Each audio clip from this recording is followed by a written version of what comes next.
possamos viver uma vida de integridade, de correção, porque entendemos, ó Deus, que a solução para este país passa prioritariamente pelos bancos das nossas igrejas, Senhor. Possamos ser crentes fiéis ao Senhor, comprometidos com o Evangelho de Cristo Jesus nesta nação. Louvamos ao Senhor por este dia, já ouvimos tantos testemunhos, já intercedemos aqui, ó Deus, pelas pessoas necessitadas. Agora vamos ouvir a Tua voz através desse testemunho que o Senhor fez na vida do Teu servo. Fala conosco nesta manhã, oramos em nome de Jesus. Amém, amém e amém. Graças a Deus.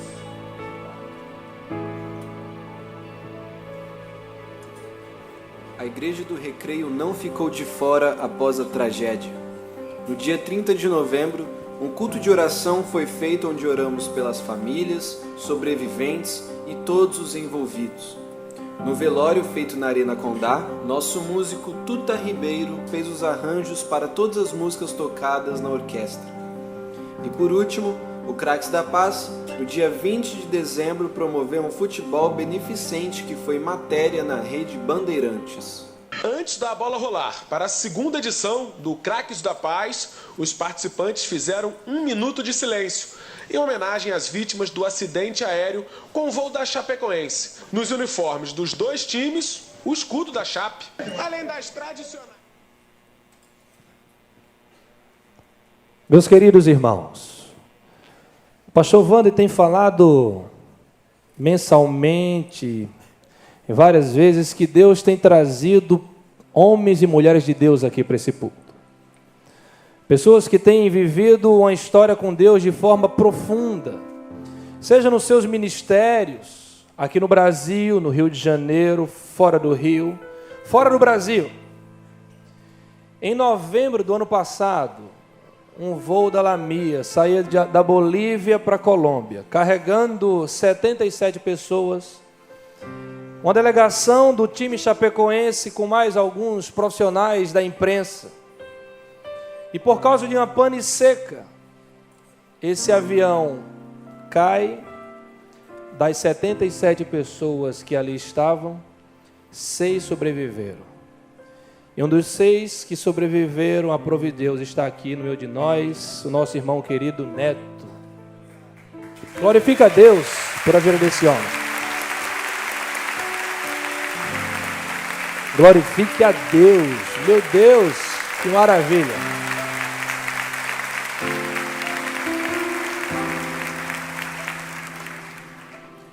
E o título desse livro é espetacular. Posso crer no amanhã.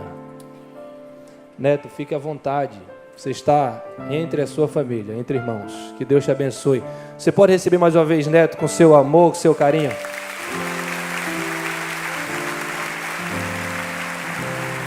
Erga suas mãos, vamos orar pelo nosso irmão querido Neto. Senhor, meu Deus e Pai, nós estamos aqui, Senhor, diante de Ti, Pai. Pai, porque nós entendemos que na Tua presença as nossas dores são curadas, os nossos medos se passam. Pai, diante da Tua presença, mesmo que as respostas não cheguem, Senhor, mas o nosso coração se acalma. O Senhor tem falado tanto conosco, Senhor, aqui desse púlpito, nessa manhã não tem sido diferente. Usa o nosso irmão, Senhor, para falar aos nossos corações, diante daquilo que o Senhor fez de forma tão miraculosa na vida dele. Assim nós oramos no nome do Teu Filho Jesus. Amém. Paz do Senhor a todos. É um prazer muito grande estar aqui, podendo falar daquilo que Deus fez na minha vida. Antes de tudo, eu quero dizer a todos aqui que o Neto é um servo de Deus como vocês. Não tenho nada de especial, nada de melhor do que ninguém aqui. Não sou mais santo que ninguém, não tenho poder nenhum. Tudo o que aconteceu na minha vida foi graça de Deus.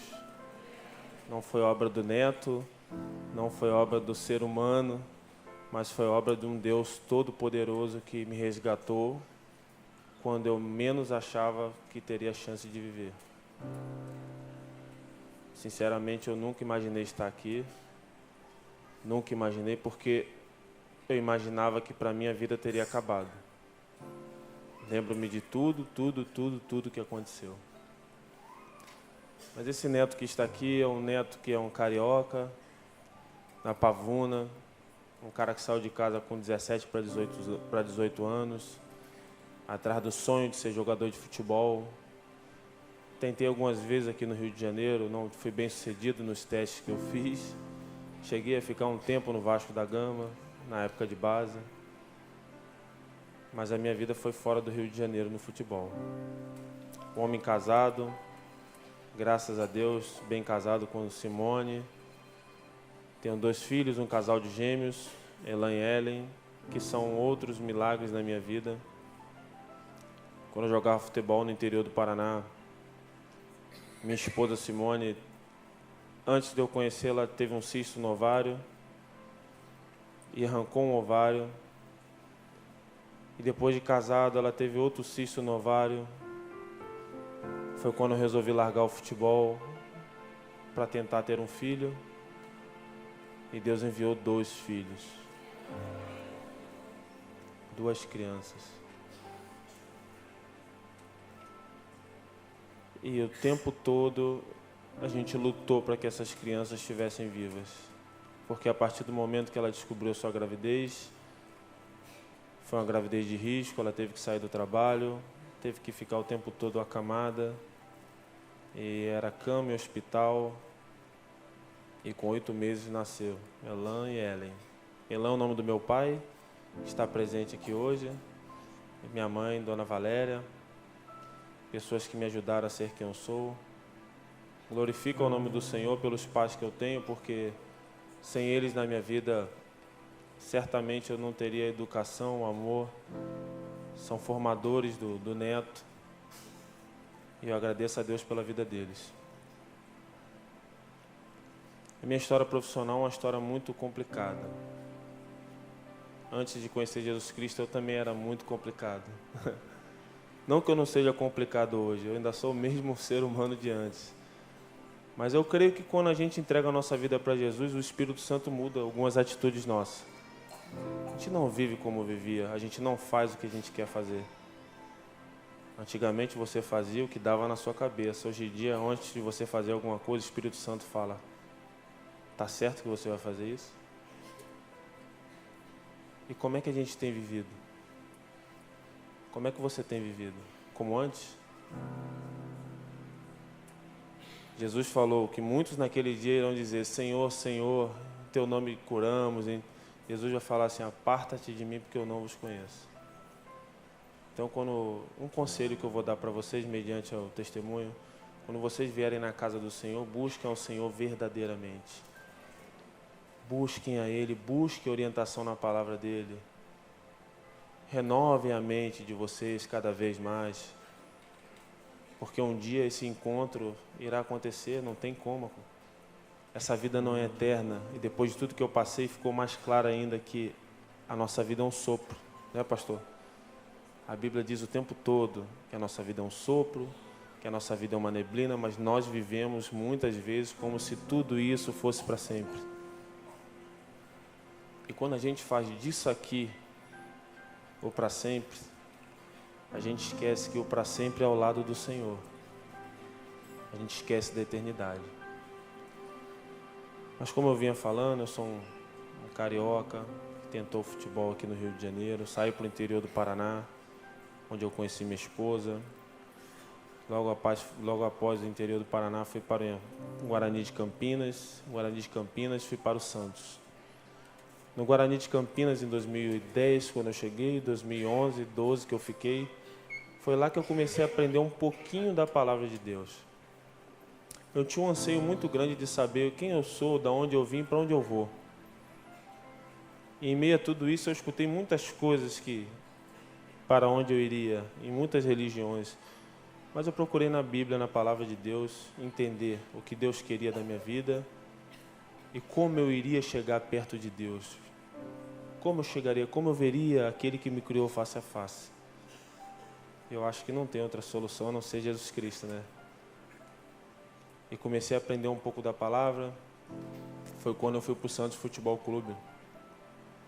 Eu ainda era muito jovem na fé, Ainda não era cristão verdadeiramente firme, frequentava de vez em quando, olha lá, umas reuniões que os atletas faziam, e hoje tem muitos atletas cristãos que ajudam outras pessoas, outros atletas que não são, e eu sou fruto de reuniões dentro das concentrações, sou fruto de reuniões no meu prédio, onde um amigo meu do Rio, Marcos Denner, fazia reuniões no prédio que a gente morava, levava a palavra de Deus, e foi ali que eu comecei a conhecer um pouco.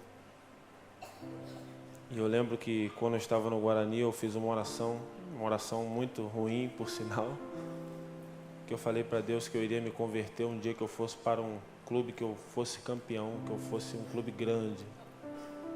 E eu fui para o Santos. E não ganhei nada lá. Inclusive perdi um pênalti numa final que a gente saiu derrotado para o Ituano. Mas o maior título foi lá conquistado. Eu aceitei Jesus Cristo na minha vida.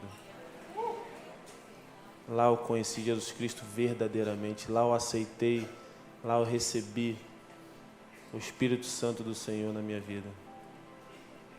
E foi lá que eu tive uma tristeza muito grande após perder um pênalti decisivo. Fui completamente massacrado pela imprensa, pela torcida, muito julgado.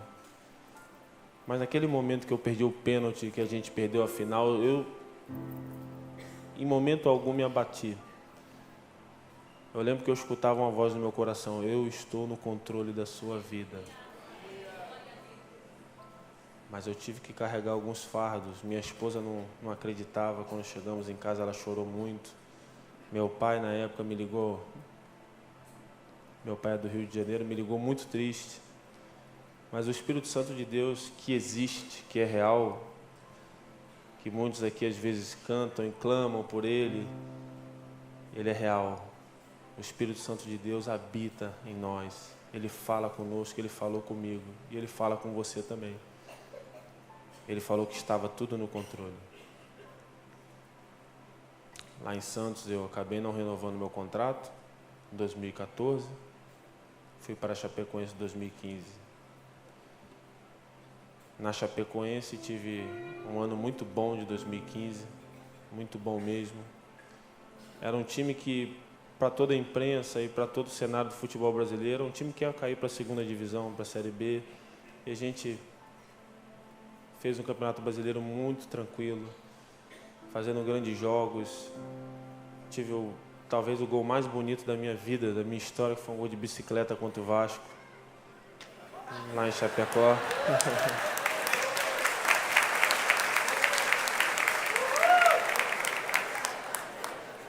Isso aconteceu em 2015, algo que eu não acreditava, porque eu sou um carioca, joguei na base do Vasco e fui agraciado com esse momento.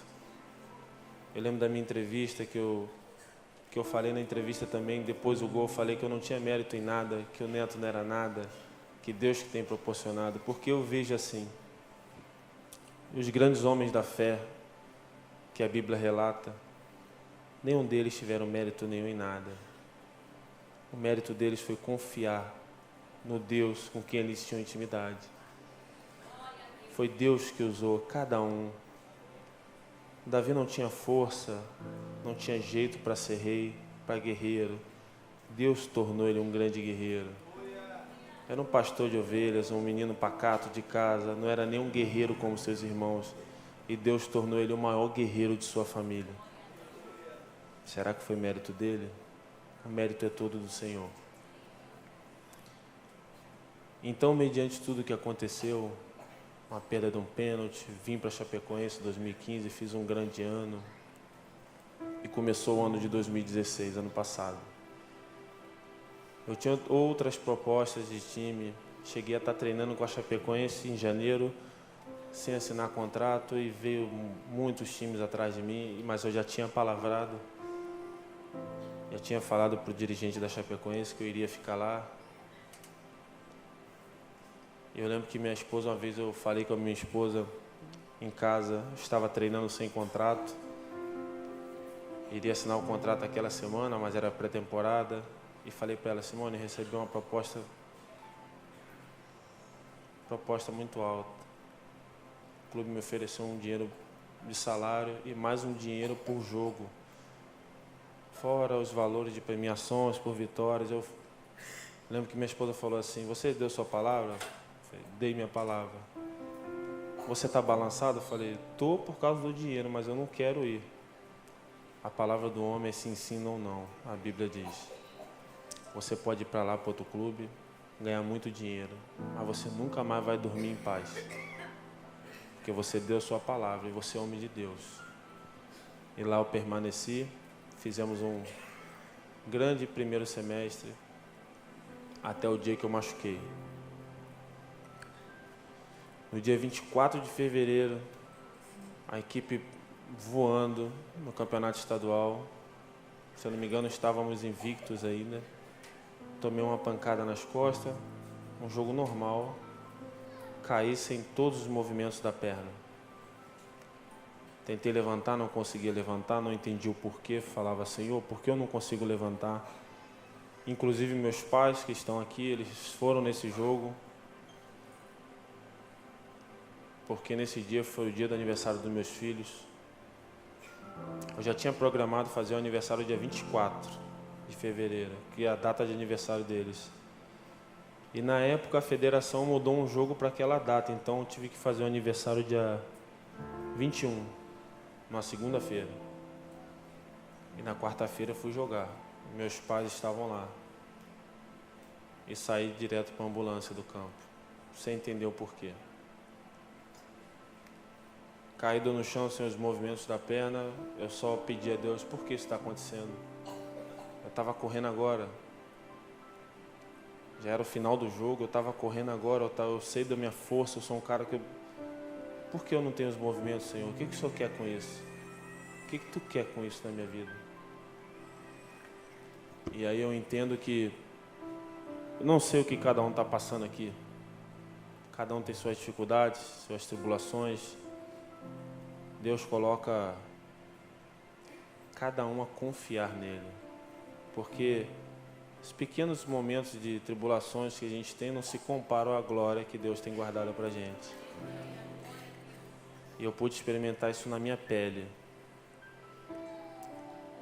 Fui fazer uma ressonância, já com os movimentos da perna no hospital, já voltando ao normal, e pude ver que tinha um disco.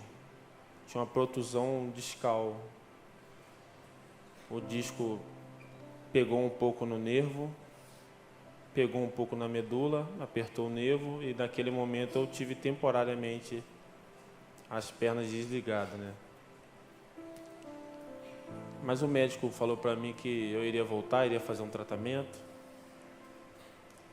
Fiz um tratamento, fiquei praticamente 20 dias parado e voltei a jogar. Mas quando eu voltei a jogar já não era mais o mesmo. Eu ficava muito quieto, sentia que meu corpo estava estranho, um pouco fraco. Até um dia que eu dominei uma bola no peito uma vez no treino e senti que meu corpo amoleceu inteiro. E eu toquei a bola para o meu companheiro e depois de uns 20, 30 segundos eu voltei ao normal. E eu lembro que eu falei para minha esposa quando chegou em casa, Simone, aconteceu uma coisa terrível hoje, tenho que te contar. Ela, o que aconteceu? Eu dominei uma bola no peito e meu corpo amoleceu. E depois ele voltou ao normal dos 20, 30 segundos. Ela falou assim, fala pro médico. Eu falei, tá amarrado, fala pro médico.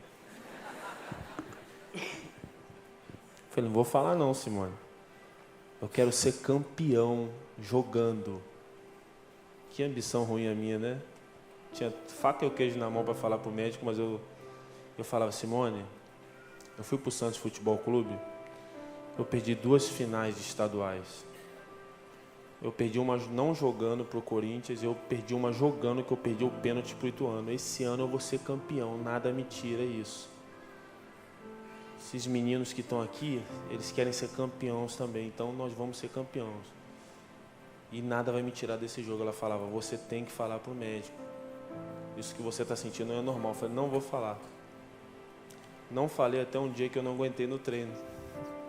Tive que sair do treino, carregado, depois voltei ao normal, fui fazer uma série de exames no Rio Grande do Sul, e num desses exames que eles colocavam agulhas no meu corpo para ver a força para medir se estava tudo normal.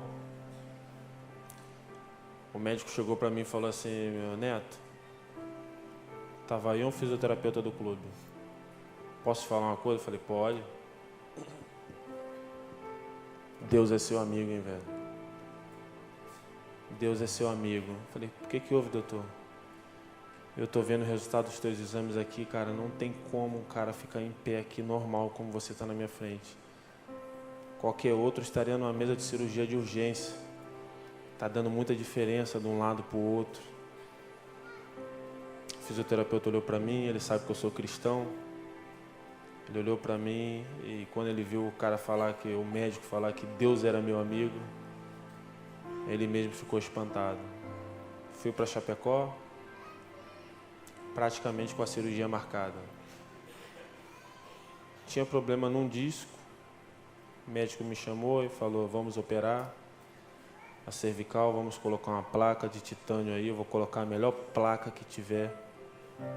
Dr. Marcos Sonagli, um grande médico, estudou nos Estados Unidos, um cara fantástico.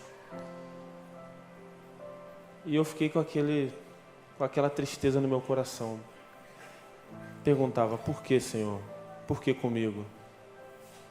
Eu sou teu servo, eu sou um cara que não sou perfeito, mas eu busco no Senhor as coisas, faço tudo do meu melhor para o Senhor, sempre tenho exaltado o teu nome. Nós, nas concentrações que nós tínhamos desde 2015, isso eu aprendi desde a época do Santos, nós fazíamos cultos nas concentrações, porque o atleta vira e mexe, ele não tem tempo de vir na igreja.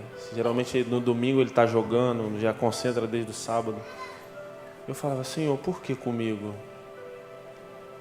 Por que tu permitiu isso na minha vida? E fiquei um pouco mais desesperado quando eu percebi que entrei na internet para ver a cirurgia que eu iria fazer e vi que nenhum jogador de futebol tinha feito essa cirurgia. Vi que quem tinha feito essa cirurgia eram jogadores de futebol americano. E lá é muito mais punk que futebol, né? Lá eles se batem mais, o contato é muito mais forte. E o pior ainda, eu vi que a maioria deles não tinha voltado mais a jogar. E eu lembro que o médico alegou para mim, falou: você vai voltar sim. De 3 a 6 meses você volta. Em 3 meses você volta a correr e devagarinho você volta a jogar. Mas eu falava para Simone quando eu chegava em casa: esse cara é um mentiroso. Ele acha que eu não sei a verdade. Eu já procurei a verdade na internet. Ele está tentando me enganar. Ele está tentando me iludir. Ele está tentando me colocar para frente. Mas isso não existe, Simone. Se lá nos Estados Unidos a medicina que é muito evoluída, os caras não conseguiram voltar. Eu lembro que minha esposa falou para mim assim: amor, Deus é soberano, amor. E se for da vontade de Deus você voltar, não há lesão que impeça você voltar a jogar futebol.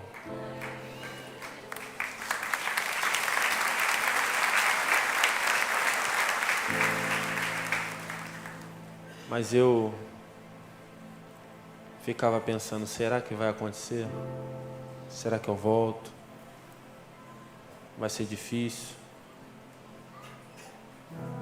E como ser humano que eu sou, muitas vezes duvido não de Deus, duvido de mim mesmo, porque eu estava sentindo na pele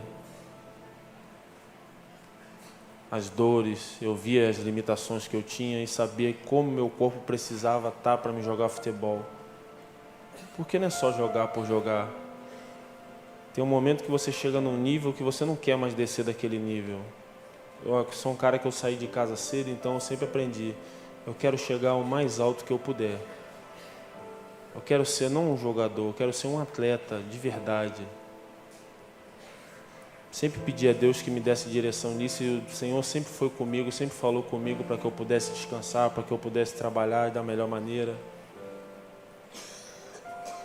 E o time foi campeão estadual. E eu não joguei a final.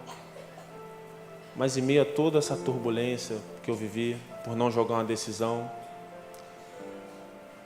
fiz uma cirurgia em que eu teria que tirar um disco. Na mesa de cirurgia, o médico falou para mim: Neto, mudaram os planos. Você vai ter que tirar 2 discos agora pelo exame. Vai ter que colocar 2 discos artificiais e vai ter que colocar uma placa maior de titânio que vai parafusar em 3 vértebras. Eu lembro que eu falei para ele: tem alguma maneira diferente de resolver isso? Não. Então vamos embora, doutor. Não tem o que fazer, vamos fazer essa cirurgia. E Deus foi tão misericordioso na minha vida, Ele já começou a mostrar lá atrás que Ele estava comigo,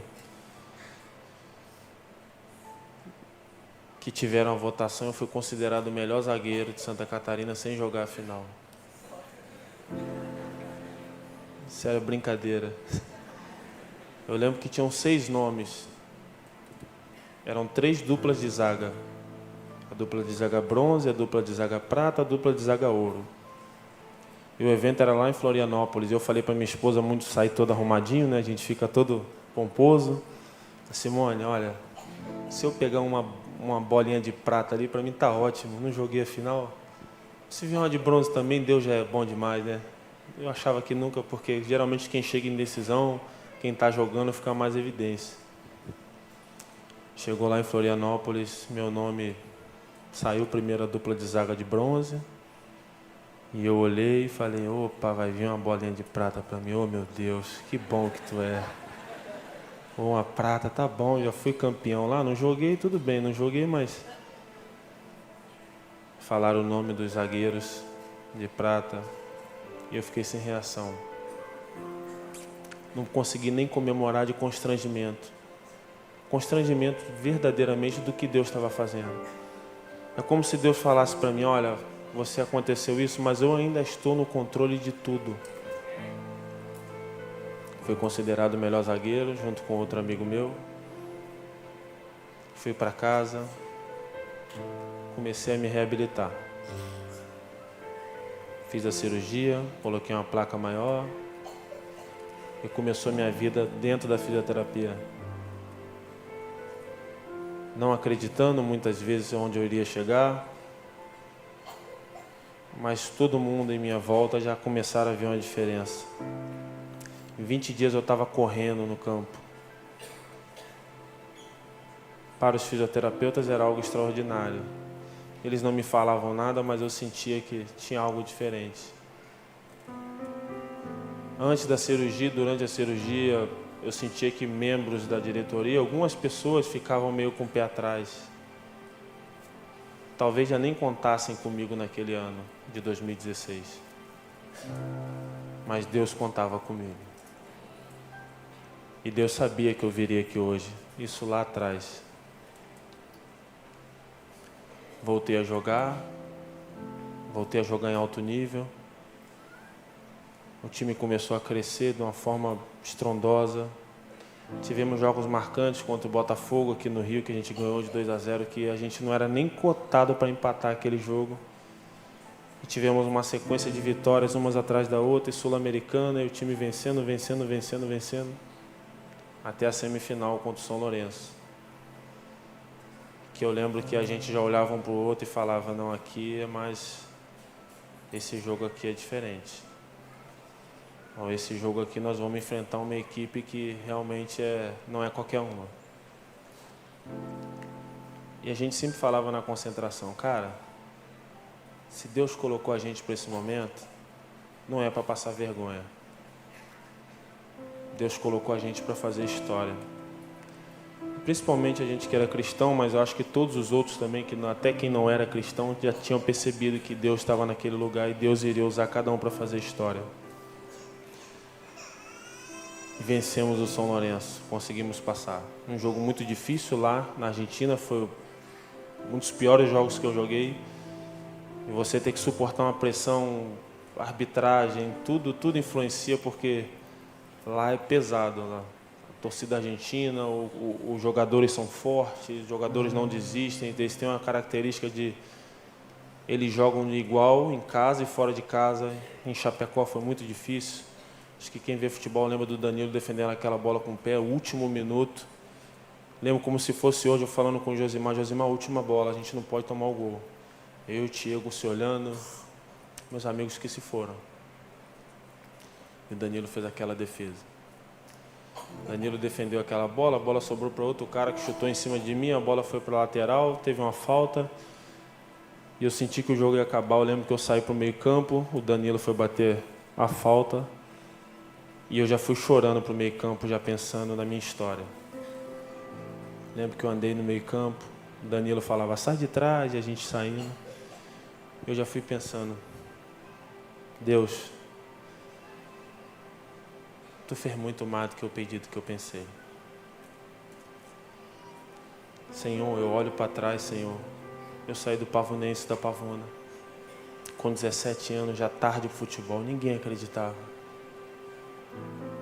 Eu estou numa final de Sul-Americana, depois de uma cirurgia que certamente não era nem para me voltar a jogar futebol. E eu estou numa final de Sul-Americana, jogando. Eu não sou merecedor, Senhor. Perdão por ter duvidado muitas vezes que eu ia voltar. Perdoa meu jeito de ser. Tu és um Deus soberano. E o juiz apitou. Eu lembro que eu olhei para trás, eu vi o Danilo cair com a mão levantada. E eu chorei muito. Foi um choro de gratidão, de alívio.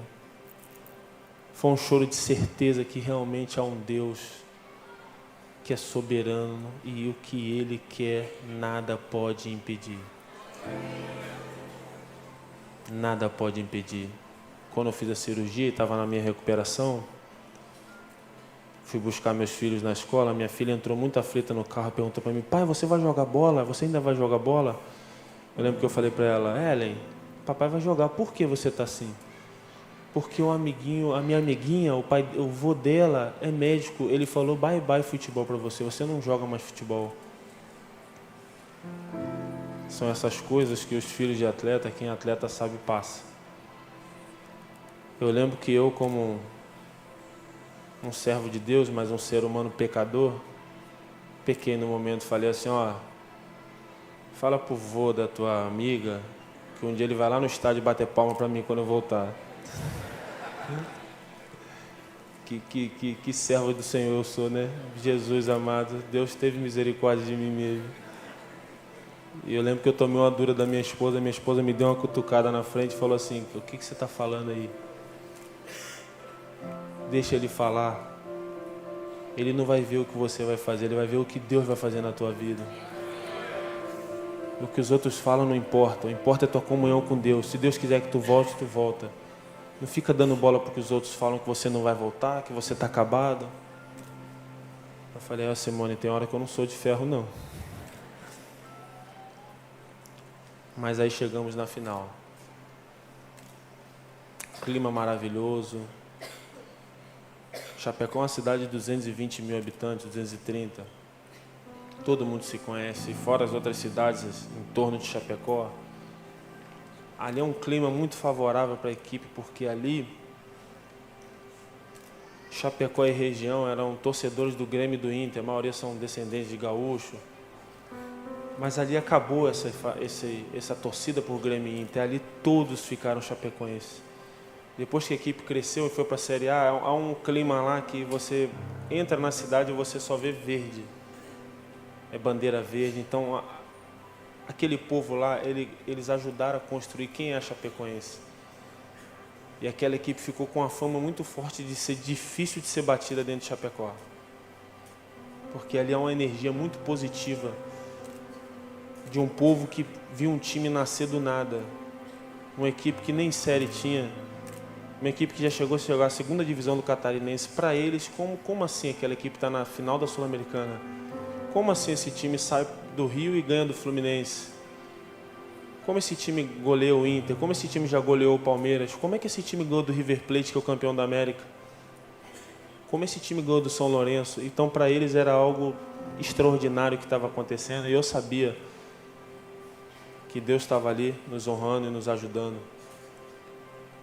E era tão estranho porque a gente ia no mercado, às vezes a gente via as pessoas chorarem antes da tragédia. Eu falava assim, obrigado. Obrigado por tudo que vocês estão fazendo por nós. Vocês estão levando o nome dessa cidade para o mundo. E era um clima maravilhoso. E aí eu tive 2 sonhos. Tive um sonho que eu ia para o céu. E no meu sonho ficava bem claro que eu tinha morrido. Andava no lugar e subia numa torre. Tinha um elevador. O céu até moderno, né? O céu com elevador. Mas era o céu no meu sonho.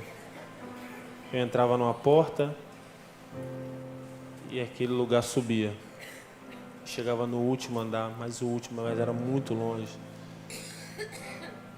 E quando abri a porta, Deus já sentado me olhando em forma de homem, muito bem vestido, muito bonito.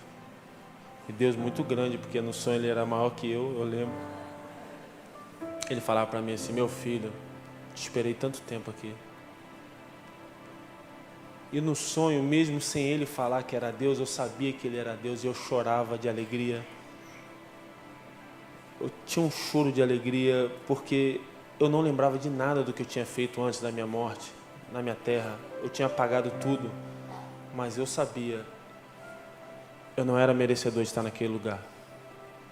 No meu sonho eu tinha plena convicção, eu estou aqui pela graça de Deus. Eu não lembrava dos meus filhos, dos meus pais, eu não lembrava de nada, mas eu sabia, aqui, nesse lugar santo, não é mérito meu. Eu falava, Senhor, eu abraçava Deus e caía aos seus pés e falava, Senhor, eu não sou merecedor. Eu não sou merecedor de estar aqui. Eu lembro que ele me levantava e as minhas lágrimas não eram lágrimas de tristeza, mas de gratidão, porque eu sabia que estar naquele lugar era algo que eu tinha almejado, mesmo sem eu lembrar como eu cheguei, como eu almejei, eu não lembrava de nada, mas eu sabia, aquele lugar ali era tudo que eu sonhei na minha vida, e estar do lado do Criador era algo espetacular. E aí passava a minha esposa, Simone, que no sonho era uma pessoa estranha, e Deus falava, tá vendo essa mulher? Essa mulher te ajudou a estar aqui hoje. E eu lembro que ela me olhou no sonho, deu um sorriso, também deu um sorriso, né? Mas eu não senti nada por ela. Aliás, era a fisionomia dela, só que ela era estranha. Não reconheci. Olhei, ri educadamente. Amei ela como uma irmã que estava ali no mesmo local que eu estava, não como uma esposa. Não consegui nem ter parâmetro para achar ela bonita no sonho. Não tive nem essa maldade humana que a gente tem. Feliz por vê-la. Fiquei feliz em conhecê-la, porque como Deus falou que ela me ajudou a estar ali, falei, pô, essa mulher foi uma pessoa especial na terra também. Ela saiu, não falou nada, e acordei do lado dela, né, de manhã. A primeira coisa que eu falei para ela, Simone, sonhei contigo, Simone. Ela abriu um sorrisão, né, acho que toda mulher gosta, toda esposa gosta. Eu falei, mas eu sonhei contigo, mas não senti nada, aí quase que eu apanhei na hora. Como assim você não sentiu nada de mim? Como assim? Que história é essa? Eu falei, não, Simone, calma aí, deixa eu te falar. A palavra de Deus falou uma coisa e eu tive um sonho real. Foi um dos sonhos mais reais que eu tive na minha vida. Não, então me explica isso direito, que eu não gostei. Eu sonhei que eu estava no céu e via você. E eu via você do jeito que você é. A tua aparência, a tua fisionomia. Por isso que eu me espantei quando eu olhei para você, quando eu acordei. Porque eu acordei com um sonho fresco na minha mente, eu olhei para você e falei, como eu não reconheci ela, mas é minha esposa. Lá no céu eu não te reconhecia, Deus falou que você me ajudou a estar lá. O único motivo de alegria dela foi que ela viu que Deus reconheceu que ela me ajudou a estar lá. Então ela fala, tá vendo aí? Me larga para tu ver o que acontece, para onde tu vai. Se você me abandonar, você vai ver para onde você vai. Eu falei, não abandono o nosso Deus e muito menos você, porque você foi o que Deus colocou na minha vida. E é bom que os casais também ouçam isso, viu? Vocês não casaram por acaso, não. Não foi obra do acaso, não foi sorte, não foi destino. Deus colocou cada um para completar o outro. Depois se acertamos lá, ela entendeu o meu sonho. Ela entendeu também que eu não sonhei aquilo porque quis. Não foi obra da minha mente sonhar com ela no céu, sem compreender, sem entender, sem saber quem era ela. E ficou um sonho muito marcante. E eu comecei a pensar, poxa, um dia que eu for para o céu, minha esposa que me ajudou. E ela é uma mulher de Deus também, uma mulher que sofreu junto comigo. E depois tive outro sonho. Esse é o sonho que eu nunca gostaria de ter tido. Esse é o sonho que eu não desejo que nenhum de vocês aqui tenha. Sonhei que eu caía do avião e ficava vivo. E acordei muito assustado, querendo falar para ela de todo jeito e ela não queria me ouvir. Depois aqui no Brasil, depois de toda a tragédia, ela falou que não quis me ouvir porque ela me viu tendo sonho de madrugada. Ela falou que eu me tremia muito na cama. E ela achou que fosse algo espiritual, alguma coisa que o maligno quisesse me amedrontar. Eu tive algum pesadelo. Eu já tive algumas coisas relacionadas a isso. Mas não foi isso. Eu tive um sonho real que eu caía do avião e ficava vivo.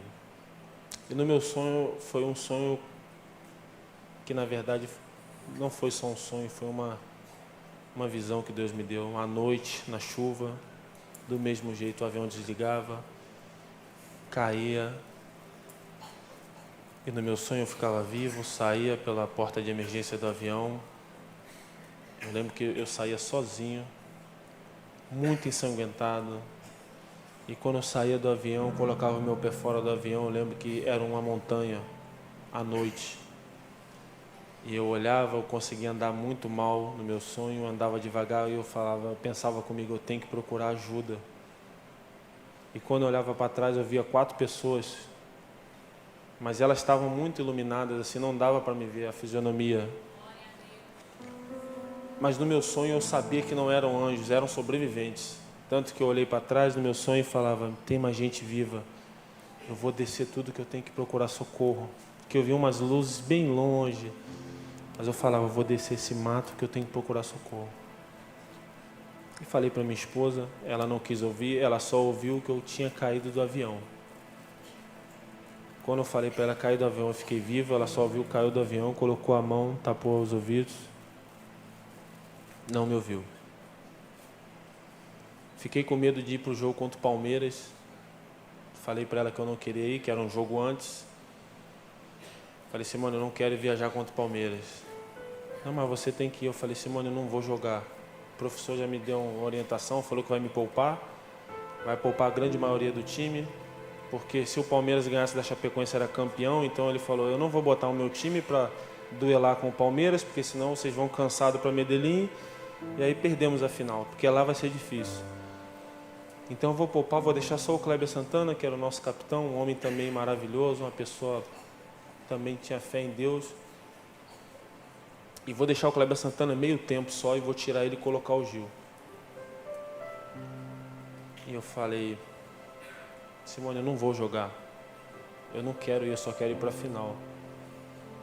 E chegando ao clube à tarde, teve uma reunião que nós iríamos direto de São Paulo para Medellín, então ele ia levar exatamente 2 times. O time titular ia ficar na reserva. E de segunda-feira a gente teria que sair para Medellín. Então eu falei, já era, tem que ir. Fui para São Paulo de avião com muito medo. Descemos em São Paulo, eu pensei, coisa da minha cabeça. Mais um pesadelo. O que eu estou pensando, cara? Não tem nada a ver isso. Jogamos contra o Palmeiras, eu tranquilo. Chegou na segunda-feira, no dia da tragédia. Eu lembro que quem não jogou, que só iria jogar a final, fez um treinamento dentro do hotel.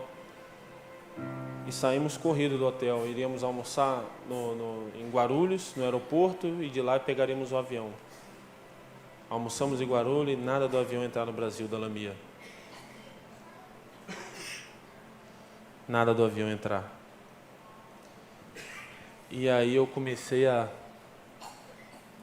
pensar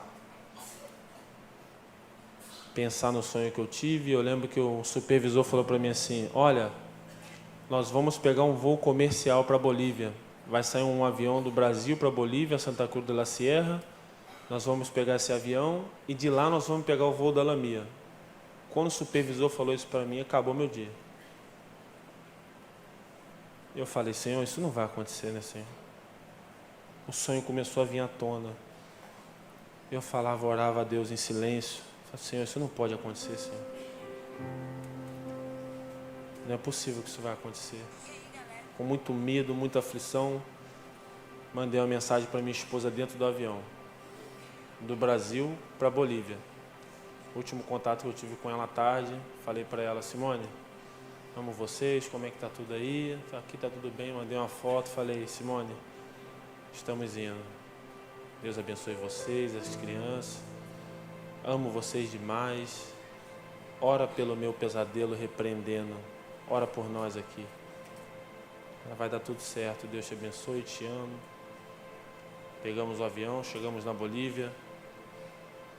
E a nossa equipe os meninos eram muito brincalhões, a gente era muito integrado, não tinha religião, não tinha raça, não tinha cor, não tinha gosto, um era um com o outro, a gente tinha essa intimidade, essas brincadeiras.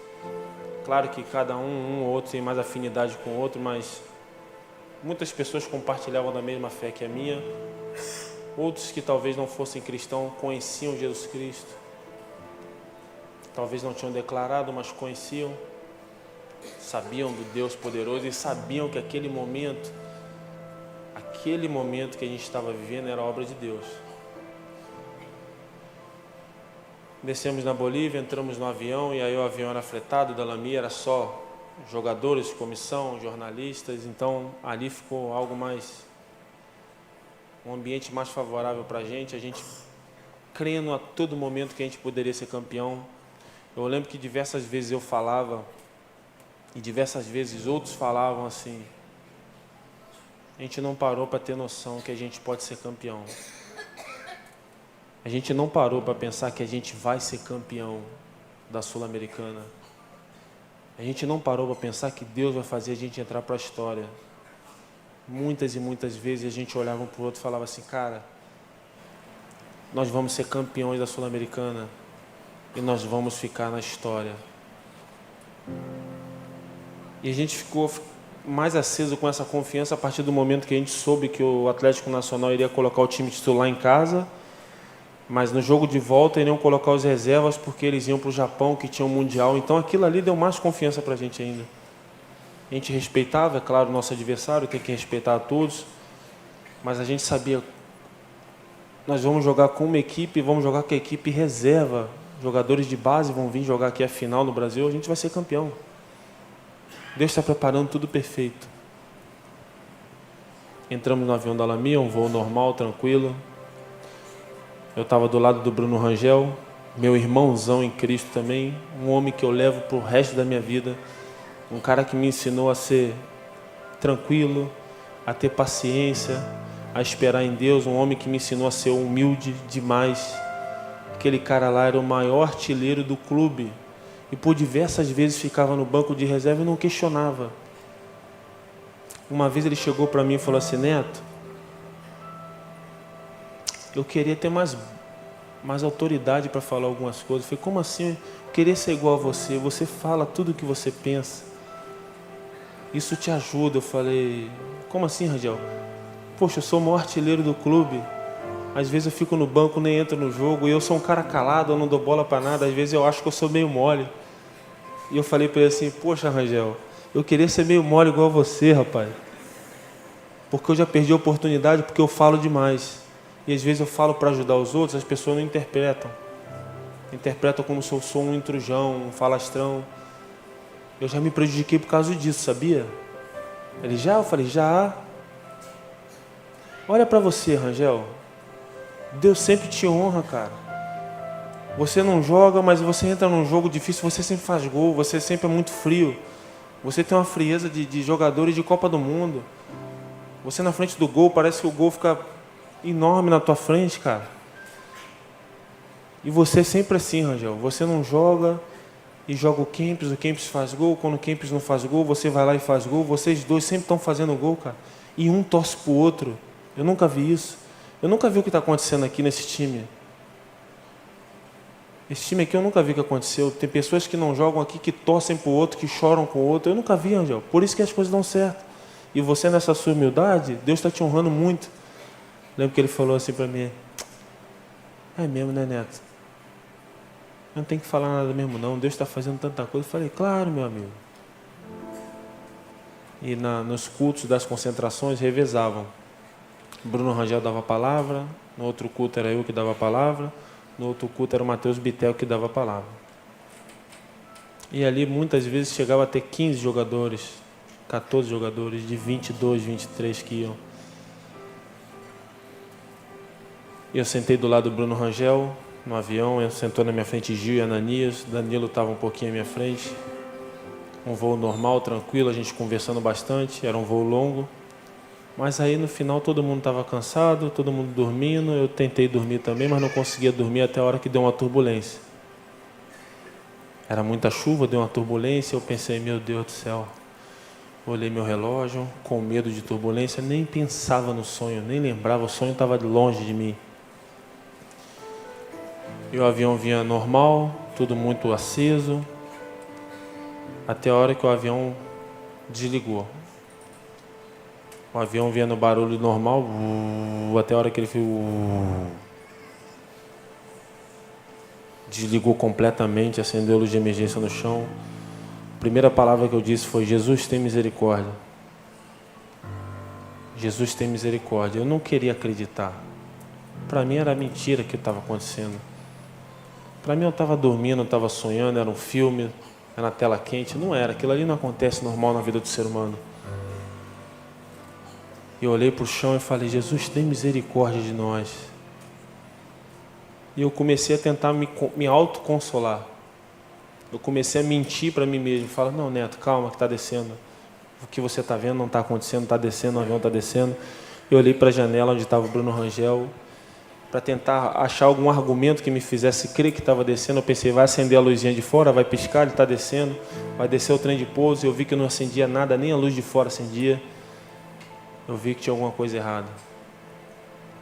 E como eu estava bem no meio do avião, do lado da turbina, eu vi que desligou a turbina também e eu escutava o barulho do vento. Como se o avião tivesse totalmente desligado. E foi aí que eu senti que a vida é um sopro. A gente acha que vai viver até 80, 90 anos. Alguns vão conseguir esse prêmio de ter uma vida longa, outros não. Mas aqueles que creem em Jesus Cristo, a palavra diz que mesmo que morram, eles viverão. Se você crê em Jesus Cristo, meu amigo, você que está aqui neste dia, pode ter certeza que um dia você vai embora daqui, mas você terá vida e vida eterna.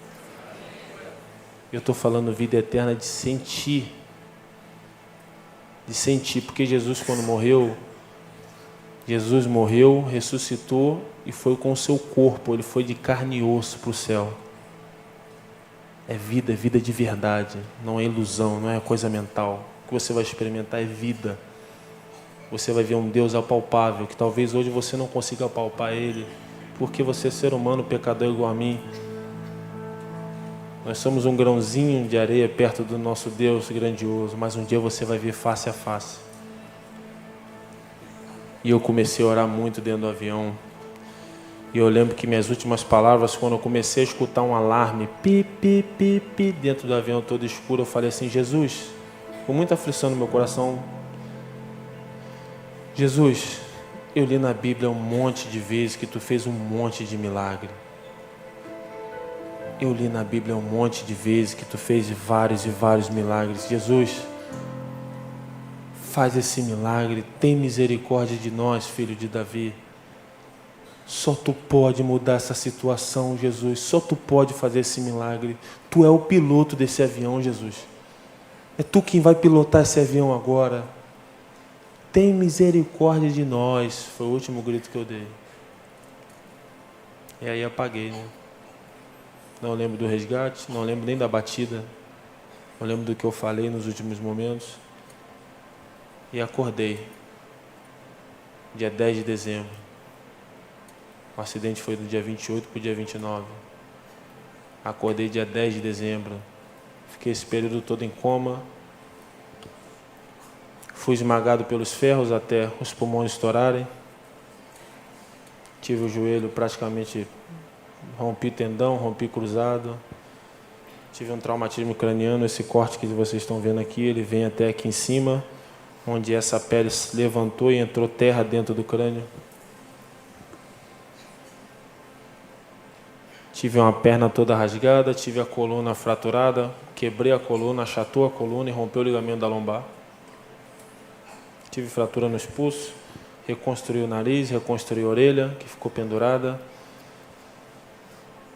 Tive um corte na pálpebra, onde eu tomei muitos pontos na pálpebra e não fiquei cego, que outra coisa para o médico, que o médico falou, como você é um ferro bate no seu olho e você não fica cego, só corta a pele. Os médicos não tinham explicação. Falaram, Neto, você teve o seu corpo todo arrebentado da cabeça aos pés. Como é que você não cortou uma veia importante? Se você corta uma veia importante do seu corpo, você dura 3 minutos de vida. Quando você ouve um médico falar, geralmente muitos médicos não creem em Deus, mas quando você vê um médico falar assim, olha, você pode falar, Neto, que o teu caso foi Deus te ajudou. Você pode falar que foi Jesus Cristo, um nome também que você crê. Força superior, força divina. Neto, foi uma dessas aí. A medicina não foi, não.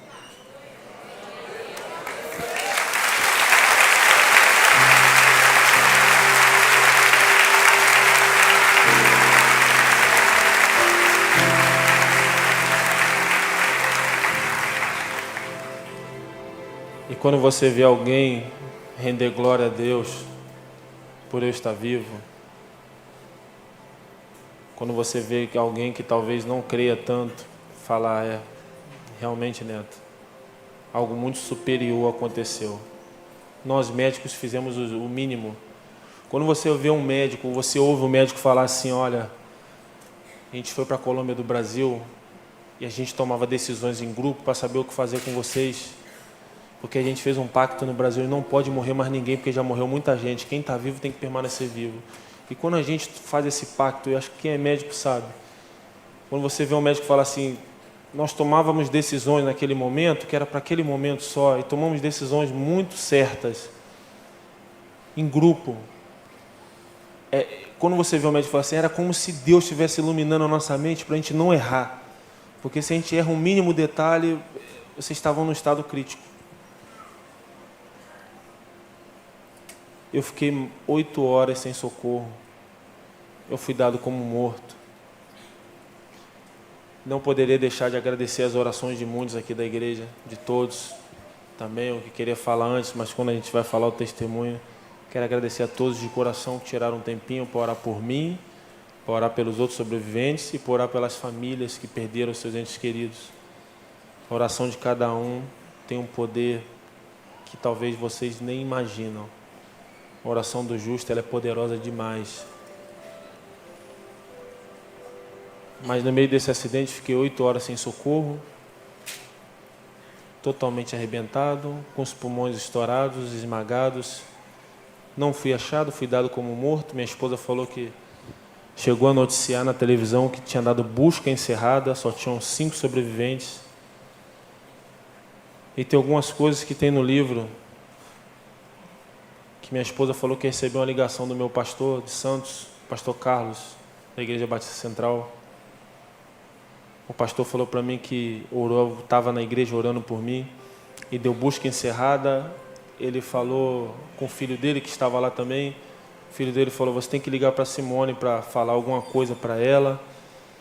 Ele falou, eu tenho que ligar, eu tenho que procurar palavras, mas eu vou esperar um pouco ainda, porque pode ser que ele seja encontrado, mas não foi encontrado. Ele ligou para minha esposa e falou, Simone,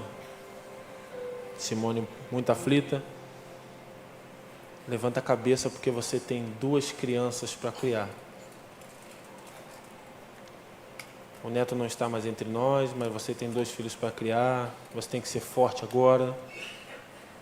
E ela falou para o meu pastor assim, ó, pastor, eu não aceito nada do que tu está me falando. Meu marido está vivo, vão achar ele. Ela lutou contra aquilo que as notícias diziam. E o meu pastor chegou a relatar no meu livro, foi relatos dele, que ele ouviu isso dela. E eu falei, o que você falou para ela? Eu falei, olha, eu fiquei sem reação. Eu, como pastor, liguei para consolar ela em meio a tudo que eu estava vendo. Eu vi que você tinha morrido, deu busca encerrada. Esperei um momento ainda para ver se alguma coisa poderia acontecer, mas não aconteceu nada. Eu liguei para ela e ela falou na minha cara, Neto, eu não aceito isso. O meu marido está vivo. Vão achar ele. E depois eu fui achado.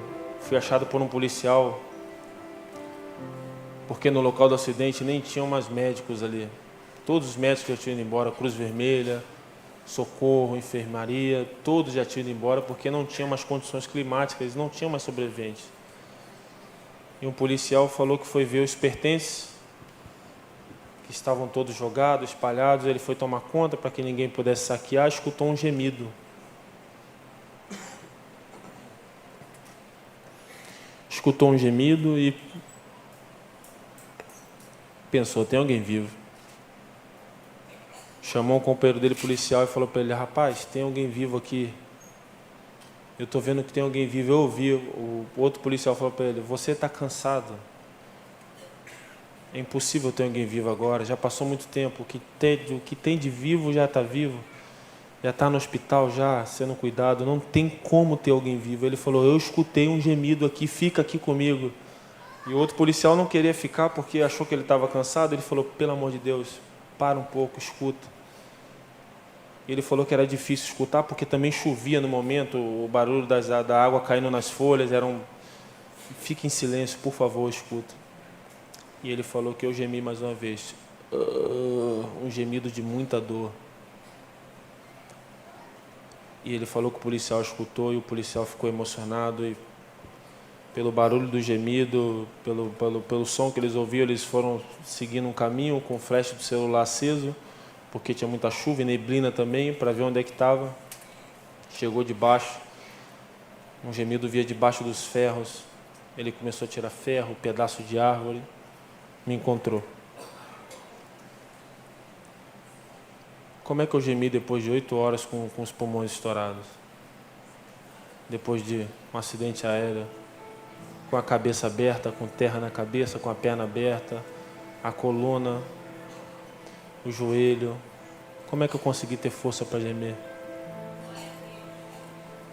Pode ter certeza que a força não veio de mim, não. Se eu estou vivo aqui hoje, Deus sabia que eu teria que vir aqui hoje para dar essa palavra para vocês.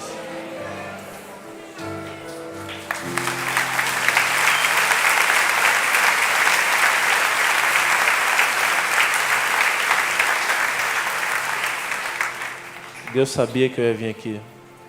Deus queria me usar para isso aqui. Para que vocês possam começar a observar um pouco mais que aquilo que você está passando não é nada comparado àquilo que Deus pode fazer. Não duvidem do poder de Deus. O poder de Deus é ilimitado. A gente que é ser humano, a gente às vezes duvida de algumas situações porque nós somos humanos. Mas a gente não pode duvidar em maneira, em momento algum, desse Deus que criou todas as coisas. E aquilo que Deus quer, nenhum homem, nenhuma situação, nenhum momento pode impedir. Se eu estou vivo hoje aqui, é porque Deus quis que eu ficasse vivo. Porque eu não teria forças para aguentar tudo que eu aguentei. É loucura. Muitas pessoas falam, aguentou porque é atleta. Quando vem um médico falar, não, meu amigo, tinha muitos atletas ali. E mais do que ter muitos atletas ali, você ficou mais tempo que todo mundo sem socorro. Tanto que eu fui o que quase morreu 3 vezes dentro do hospital. Eu quase morri 3 vezes dentro do hospital depois de ser resgatado. É algo extraordinário. Deus me sustentou de uma forma que muita gente nunca viu o médico render glórias a Deus. o médico falar para mim, Neto, você quebrou a coluna e nós pegamos o seu corpo e viramos de lado para fazer um raio-x quando você estava em coma. Você teve uma parada cardíaca só de virar o seu corpo de lado. Ou seja, não poderiam nem mais mexer no meu corpo, que eu poderia morrer a qualquer momento.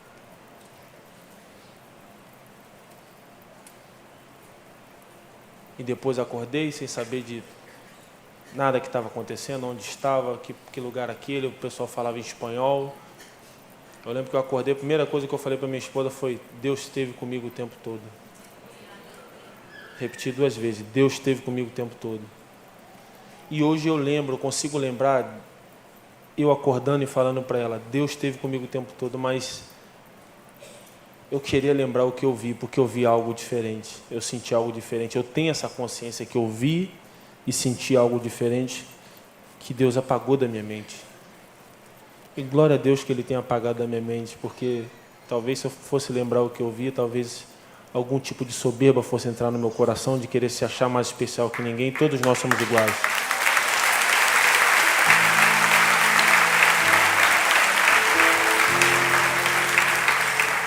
Todos nós somos iguais. Deus ama a todos igualmente. Deus usa pessoas de forma diferente, mas não quer dizer que uma é mais especial que a outra. Eu estou aqui hoje, eu tenho plena convicção que eu não sou mais especial do que aqueles que se foram, porque muitos que creram em Jesus Cristo estão lá no paraíso com Ele. Jesus perdoou um bandido na cruz e falou para ele que hoje mesmo ele estaria no paraíso com Ele. Então, ser especial para Deus é entender que um dia você vai vê-lo, independente do que você passe aqui. Ser especial para Deus é crer em Jesus Cristo, aceitá-lo como o Senhor e Salvador e desfrutar da eternidade aqui já. Isso é ser especial para Deus.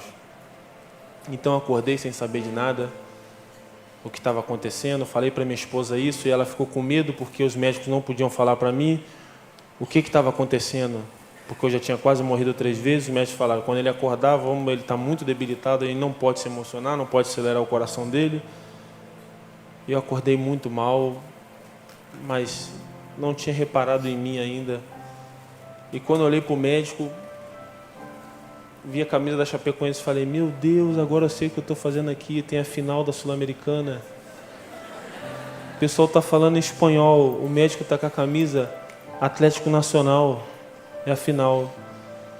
E o médico olhando para mim assustado, porque ele não podia me contar a verdade. Eu acordei falando, Deus esteve comigo o tempo todo. Falei para ele assim, doutor, eu machuquei no jogo. E eu não tinha reparado o meu corpo ainda. Eu sabia que eu tinha uma tala no meu joelho direito. E ele, muito assustado, ele falou para mim depois que não sabia o que mentir para mim. Ele tinha que inventar alguma desculpa. Mas ele falou assim, você me deu a desculpa. Você falou, eu machuquei no jogo. Eu falei, machucou. Você machucou no jogo, meu filho.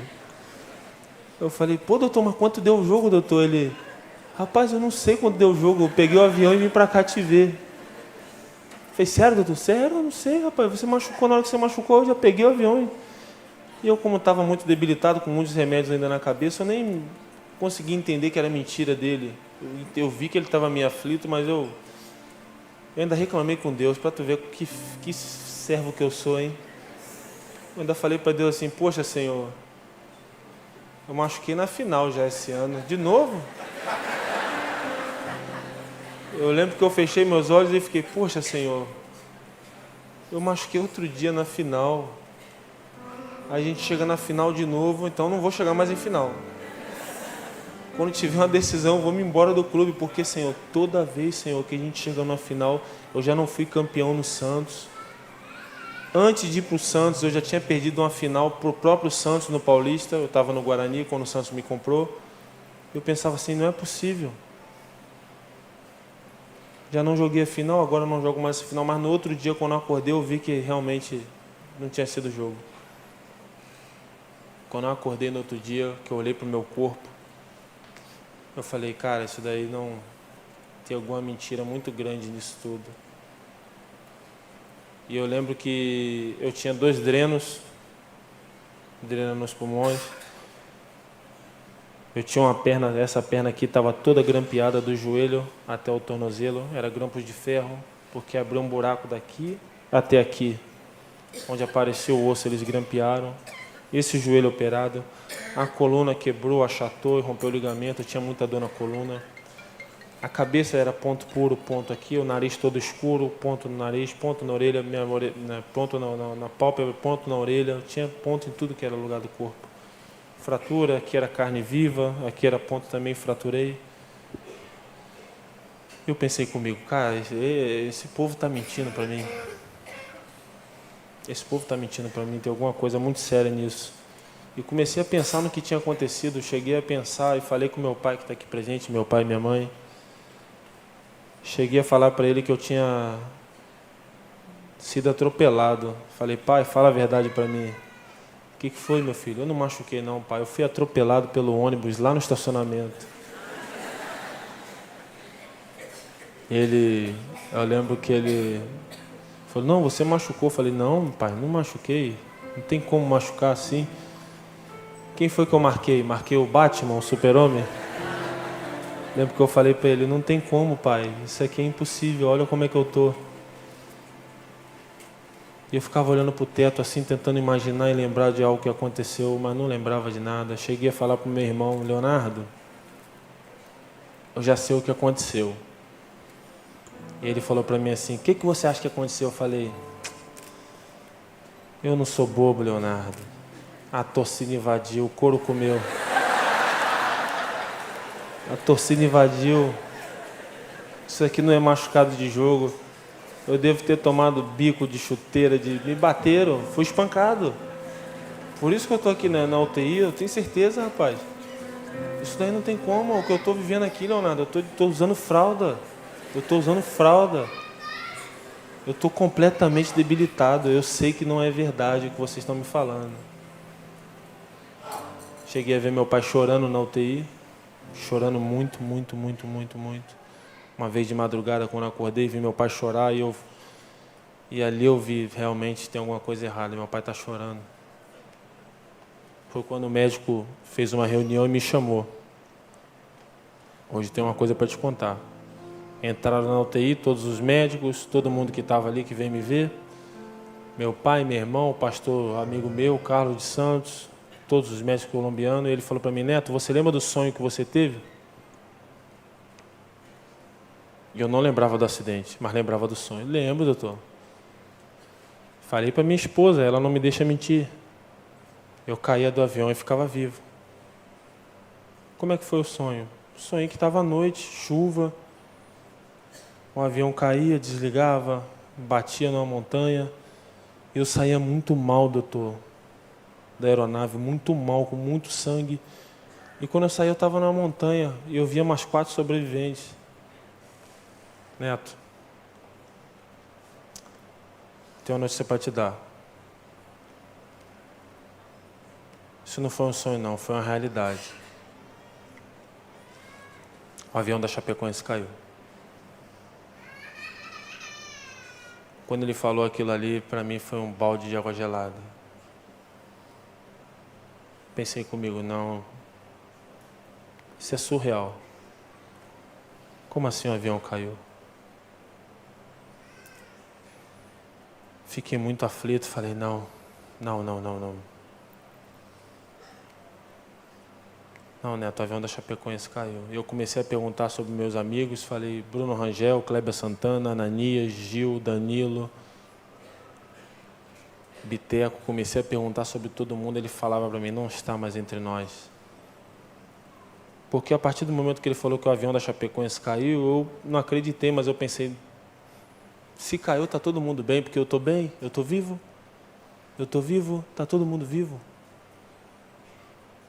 Ele falou, só tem você, o Alan, o Fouma vivo, Rafael Renzo, mais 2 da tripulação.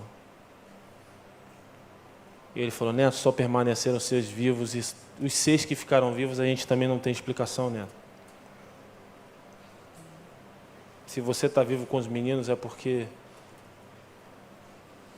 em meio a tudo que aconteceu, Deus escolheu alguns para ficar vivo, Neto, porque todo mundo morreu. Eu lembro que eu chorei muito na UTI, gritava, falava pro meu pai, pai, eu sou o culpado. A culpa é minha, eu tinha que ter falado, pai, eu sonhei que isso ia acontecer. Deus me deu um sonho. Eu lembro que meu pai que está aí falou para mim assim, olha, você ia ter que passar por isso, meu filho. Não, pai, eu tinha que ter falado, eu sonhei que você... Não tinha jeito. Se você fala, você ia ficar de fora do jogo. Não iria viajar, porque ninguém ia deixar de acabar com a final por causa de um pesadelo. E de duas uma, se você não viaja o avião cai, aí você ia se culpar pro resto da sua vida.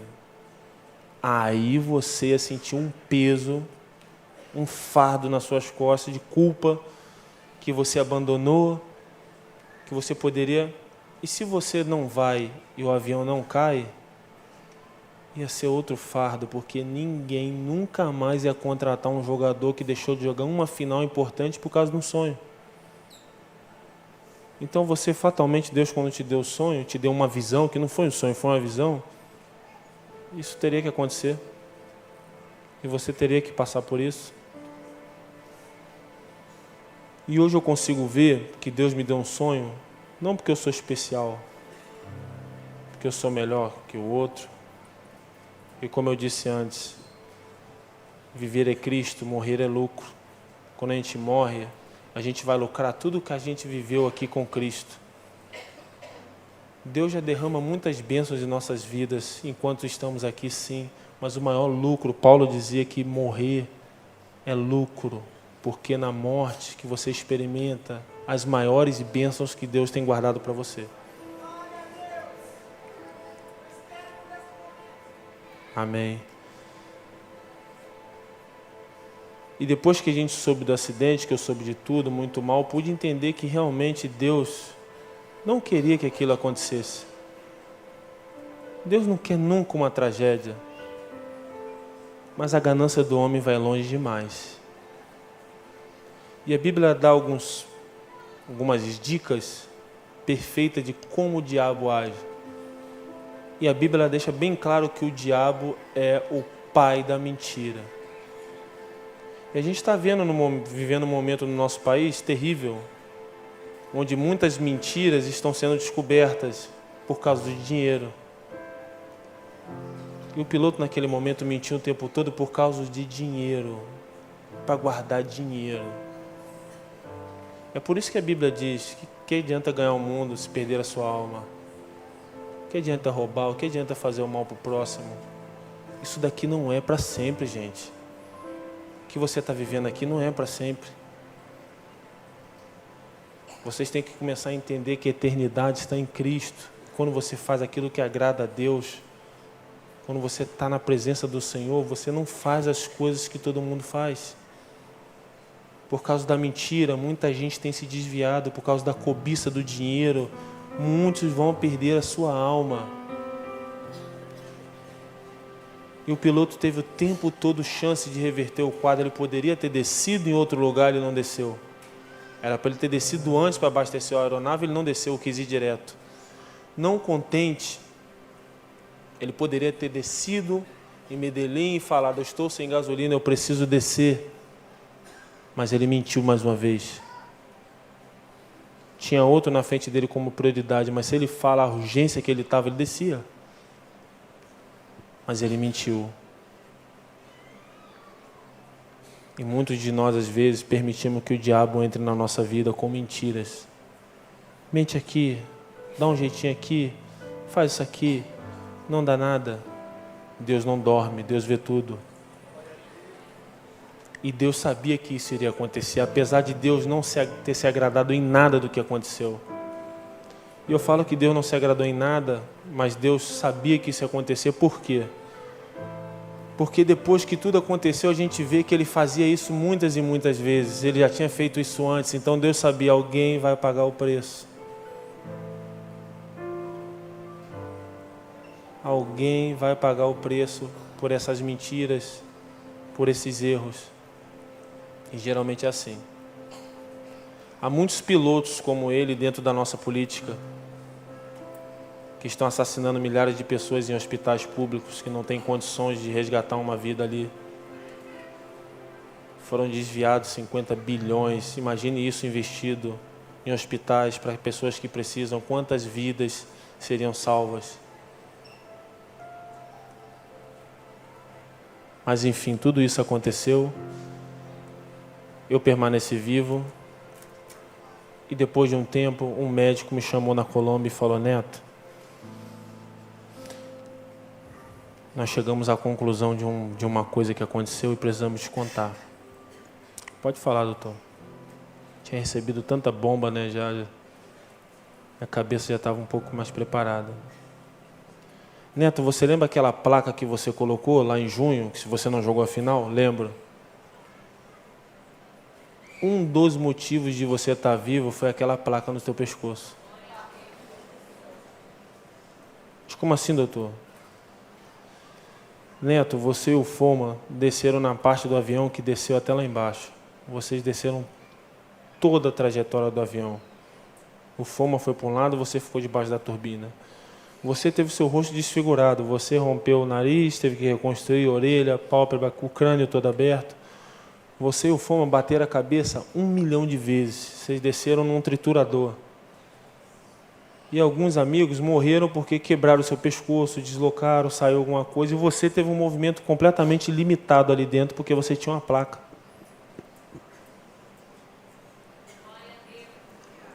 Mas como é que você vai duvidar do poder de Deus? Como é que vai duvidar que Deus está no controle da tua vida? Você pode estar passando uma coisa muito ruim hoje. Você pode estar com a falta de emprego, desempregado, sem a condição financeira que você deseja. Mas Deus está usando isso não é para acabar contigo, não é para te fortalecer, meu amigo. Hoje eu entendo isso.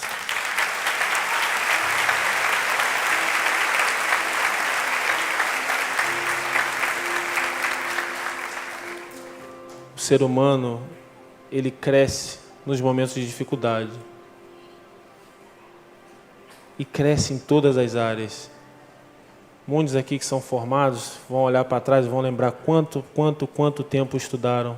O pastor, quando fez teologia, lembra tudo que ele estudava, tudo que ele passou, os momentos de oração. Cresceu muito. E eu cresci muito mediante a tudo que aconteceu comigo.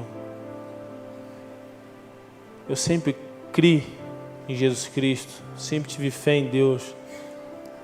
Mas hoje eu descanso muito mais, porque eu sei que independente do que eu passe, Ele está no controle.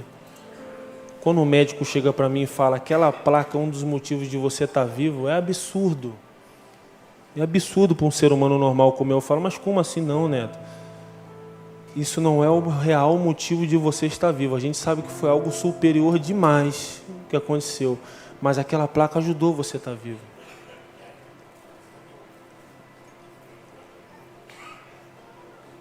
E é isso que eu quero deixar para vocês aqui. A nossa vida não é só alegria, não é só coisa boa, não é só glória. A gente passa por lutas. E Jesus mesmo falou que no mundo nós teríamos tribulações, mas era que para a gente ter bom ânimo, porque Ele venceu o mundo. Então é isso que eu quero deixar para você hoje, meu irmão, minha irmã. Independente daquilo que você está passando, Deus está no controle da sua vida. Deus vai usar muitas dificuldades, limitações na sua vida para que você, quando vença, você olhe lá atrás e fale assim, realmente, aquilo ali Deus permitiu para o meu crescimento. E nunca percam o desejo de buscar a Deus por aquilo que Ele é, não por aquilo que Ele faz. Porque Deus é amor. Deus é amor.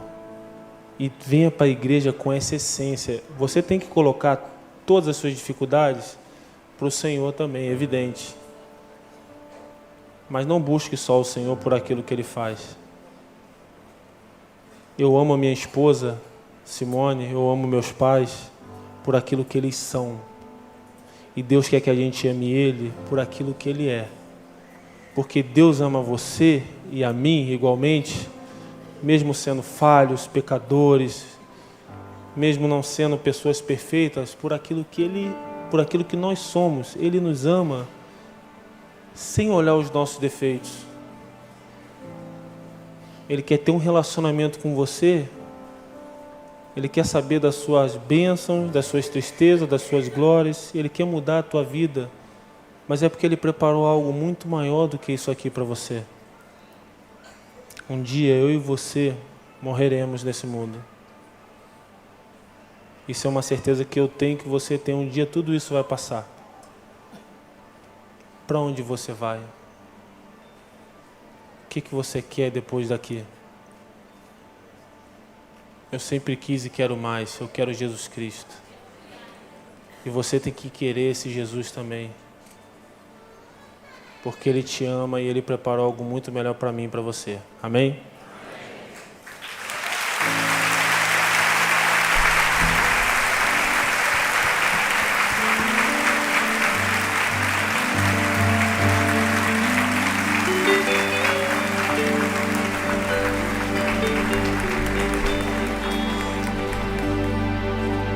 Eu vou dizer para você o que um dos seus médicos falaram.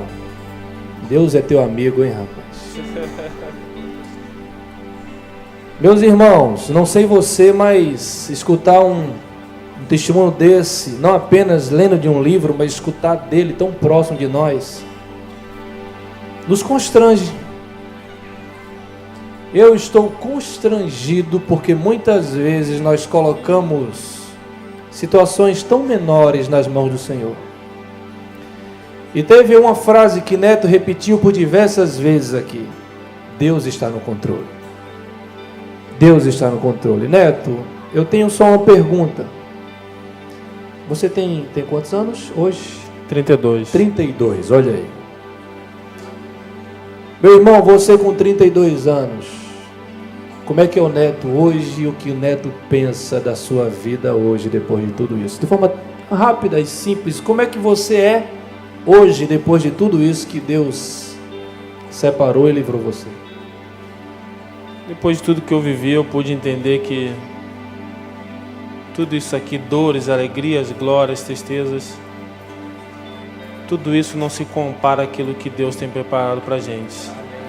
Hoje eu descanso muito mais no Senhor, porque eu sei que coisas boas e coisas ruins acontecem e que isso daqui não é o que eu levo para a minha vida eterna. Eu levo para a minha vida a glória de Jesus, a morte de Jesus que morreu por mim e por todos nós aqui.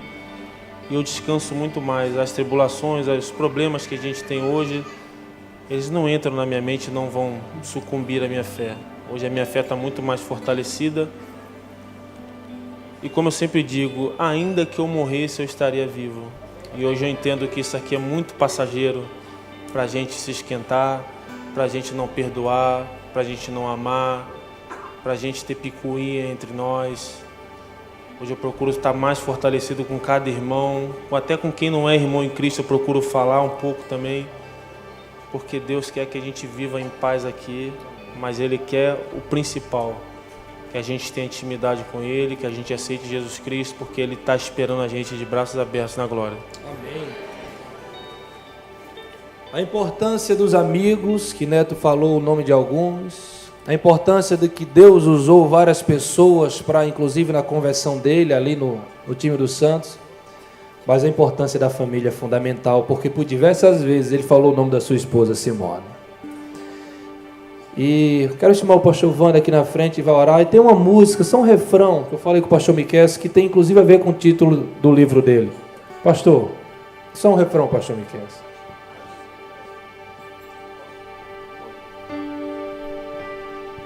Porque Ele vive, posso crer no amanhã.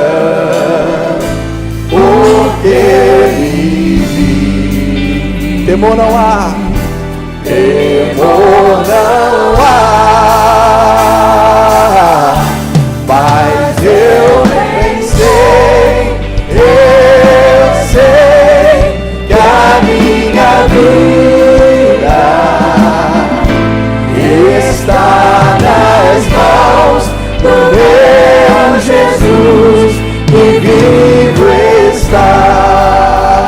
Ele vive.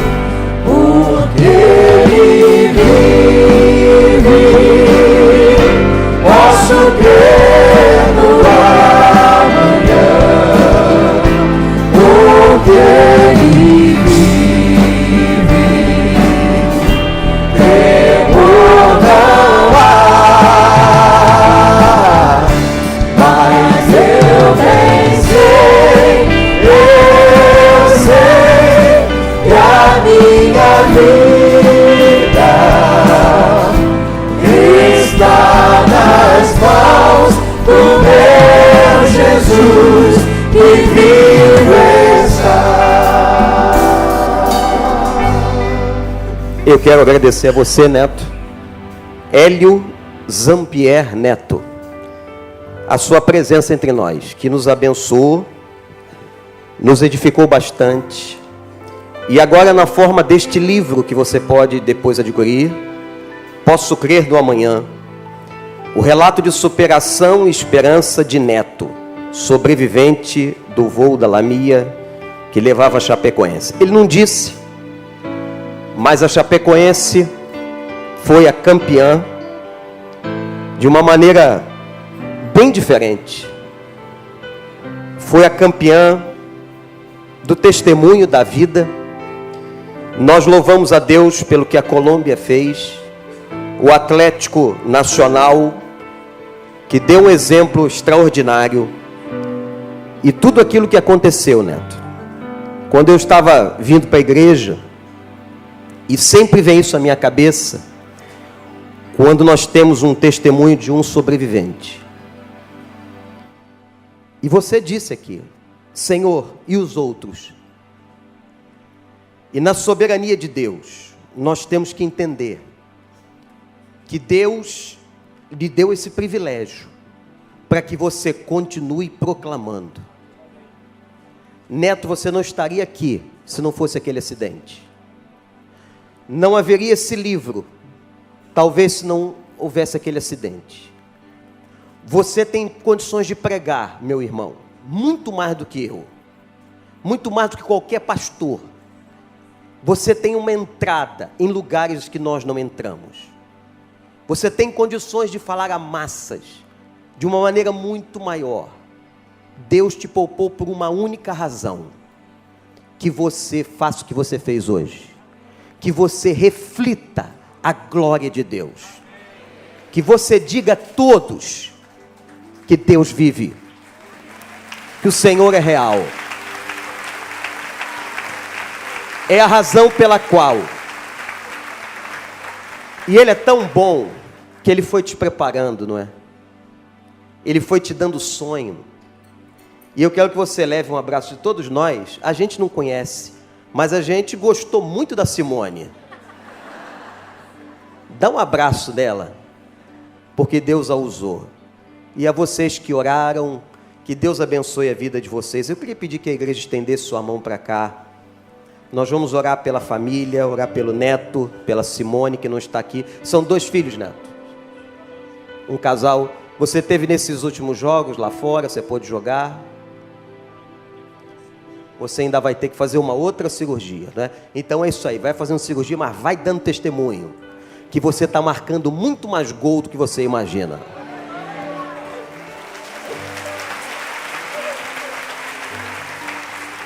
Senhor Deus, louvado seja o teu nome por esta manhã, por essa palavra tão edificante, tão simples, tão humilde, mas cheia de unção.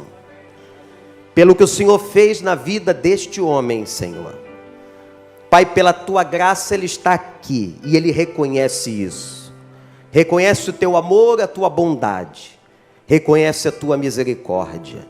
Senhor, que o Neto, através do seu testemunho, registrado neste livro, possa falar a milhares e milhões de pessoas do amor e da graça de Jesus.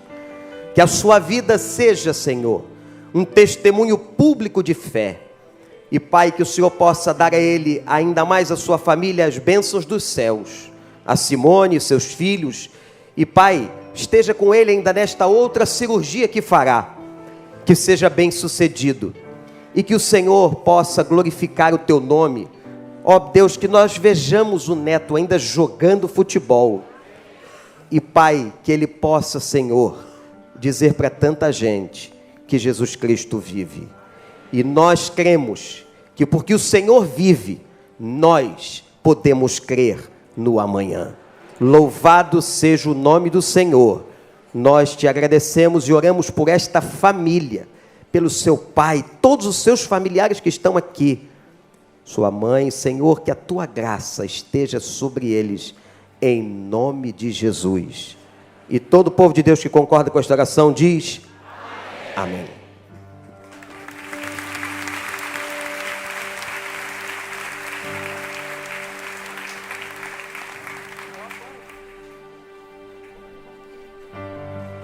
E quando enfim chegar a hora em que a morte... Ele vai estar na livraria autografando o seu livro. Pastor Paulo, por favor, conduza o neto até o local dos livros.